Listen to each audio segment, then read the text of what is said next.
माता जी दोस्तों, आप देख रहे हैं आपका अपना YouTube चैनल कुंडली प्रकाश। तो दोस्तों, आप कैसे जाने कि आपके जन्म कुंडली में द्विभार्या योग यानी कि दूसरे विवाह का योग है, दूसरा या तीसरा, यानी कि कहने का मतलब एक से अधिक पत्नियों का योग जन्म कुंडली में कब बनता है और कैसे बनता है, इसके बारे में हम आपको अभी सिर्फ संक्षिप्त में बताना चाह रहे हैं। तो दोस्तों, जन्म कुंडली में सप्तम भाव यानी कि हमारे वैवाहिक सुख का भाव होता है, हमारे पार्टनर का सुख होता है, हमारे पत्नी या पति का सुख होता है। तो सप्तम भाव में यदि मंगल हो और उस पर यदि शनि की दृष्टि पड़ रही हो तो हमारे जन्म कुंडली में द्विभार्या योग यानी कि दूसरे विवाह का योग बनाता है।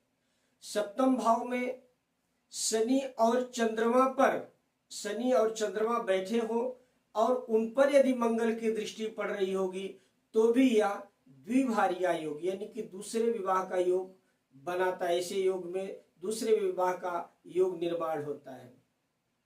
सप्तमेश या अष्टमेश लग्न या सप्तम भाव में हो और लग्नेश षष्ठ भाव में हो तो भी ये द्विभार्या योग बनाता है। स्त्री कारक ग्रह शुक्र यदि नीच का होकर के सप्तम भाव में बैठ जाए या लग्न में बैठ जाए तो भी ये द्विभार्या योग बनाता है। उसी तरह से सप्तमेश और द्वितीयेश यानी कि सप्तम भाव में और द्वितीय भाव भी, सप्तम भाव लाइफ पार्टनर का है और द्वितीय भाव हमारे परिवार का है, कुटुंब का है। इसमें दो से अधिक पाप ग्रहों की दृष्टि यदि पड़ती हो या दो से अधिक पाप ग्रह वहां युति बनाए हुए हो तो भी द्विभार्या योग बनता है जन्म कुंडली में। ऐसे जातकों का दूसरा विवाह अवश्य होता है। तो दोस्तों, ये था द्विभार्या योग जन्म कुंडली में कैसे बनता है इसके बारे में संक्षिप्त जानकारी।